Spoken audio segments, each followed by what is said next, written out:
देखिए, पार्टी का बहुत अच्छा कदम है। 65 साल से जिस समाज पर मेहनत की गई थी बीजेपी से अलग हटाने की, बीजेपी के लिए डराने की, उस समाज को करीब लाने का इससे अच्छा जरिया नहीं है। बीजेपी को भी मुसलमान तक पहुंचना पड़ेगा और ये एक कड़ी है उसकी। मैं तो कहता हूं 32 लाख नहीं, इसको 64 लाख कीजिए और 1 करोड़ कीजिए। जितना ज्यादा आप लोगों तक पहुंचेंगे, उतने ही लोग आप तक पहुंचेंगे।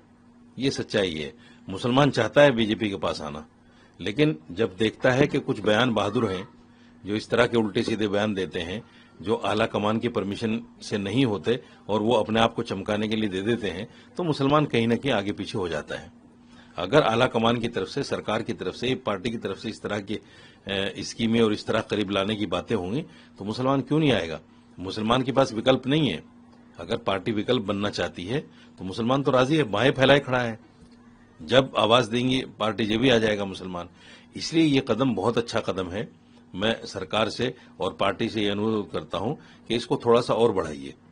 32 लाख की जगह 64 लाख और 1 करोड़ कीजिए, ज्यादा से ज्यादा दीजिए ताकि ज्यादा से ज्यादा मुसलमान आपके करीब आ सके। मांस और शराब की दुकानें बंद होनी चाहिए। मांस और शराब को लेकर इस तरह के बयान देना मैं समझता हूं उचित नहीं है।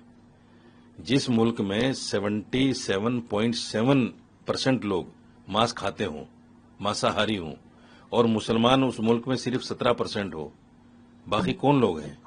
तो जिसमें हिंदू इतनी बड़ी तादाद में मांस खाता हो, वहां हिंदू ही एक बयान दे कि दुकानें बंद हों, फला हों, ये हों, वो हों, तो ये सारी चीजें मैं समझता हूं बेकार हैं। इस तरह की बातों में पड़ के वाद विवाद पैदा नहीं करना चाहिए।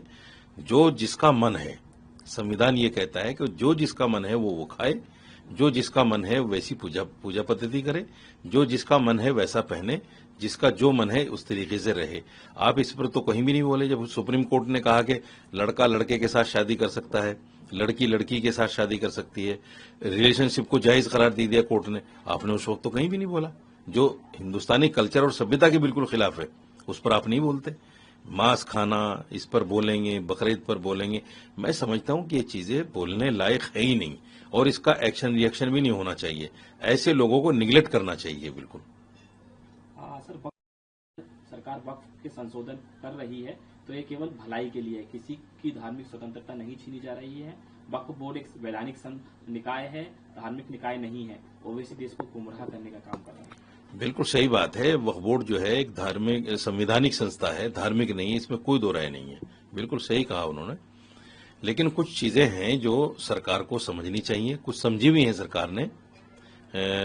कुछ बातें हुई हैं जब से जेपीसी के पास गया है ये बिल, और जेपीसी ने जो रिपोर्ट बनाकर दी है उसमें कुछ चीजें हैं जिनको माना गया है और कुछ चीजें हैं जिन पर कहीं ना कहीं डिस्प्यूट है। तो ये डिस्प्यूट सड़कों पर आकर हल नहीं होगा, बैठकर हल होगा। अगर इसके लिए बैठा जाए तो मैं समझता हूं वो सबसे अच्छा रास्ता है।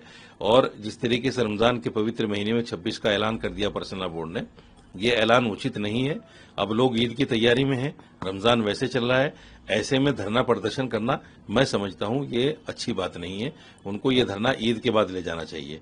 जो भी धरना प्रदर्शन करना चाहते हैं ये उनका संवैधानिक अधिकार है, लेकिन तमाम मसले जो भी हैं वो सारे के सारे बैठकर हल होते हैं। बैठना चाहिए, बात करनी चाहिए। हाँ sir, last question. Maharashtra Yogesh Ramdas Kadam ने कहा अगर कोई सुप्रीम कोर्ट प्रधानमंत्री या हिंदू देवी देवताओं का अपमान करेगा तो यह बर्दाश्त नहीं किया जाएगा। महाराष्ट्र या भारत में ऐसा कहीं भी स्वीकार्य नहीं है। बिल्कुल सही बात है। किसी भी धर्म, किसी के भी धर्म को अपमान करना या उनके देवी देवताओं को बुरा कहना बिल्कुल किसी धर्म में जायज नहीं है। कुरान भी ये कहता है वला तसुब्बुल्लज़ीना यदऊना मिन दूनिल्लाह, जो अल्लाह के अलावा लोगों को पूजा करते हैं उनको बुरा भला मत कहो। लकुम दीनुकुम वलिय दीन, उनके लिए उनका दीन है, हमारे लिए हमारा दीन है। तो संविधान भी ये कहता है कि हर आदमी को स्वतंत्रता है वो किस दीन को, किस धर्म को माने, किस तरह की पूजा पद्धति इस्तेमाल करे। तो एक दूसरे के धर्म को अपमान करना ये तो संविधान के भी खिलाफ है और इस पर तो कड़े से कड़ा कानून बनना चाहिए। ऐसे लोगों को कड़ी सजाएं देनी चाहिए जो दूसरे के धर्म का एक मामूली सी बात में अपमान कर देते हैं। और हर बात को धर्म से जोड़कर भी नहीं देखना चाहिए। बहुत सारी बातें ऐसे हैं जिनको जबरदस्ती धर्म के साथ जोड़ दिया जाता है। जो सियासी चीजें हैं उनको सियासत में रखिए, जो धर्म की चीजें हैं उनको धर्म में रखिए।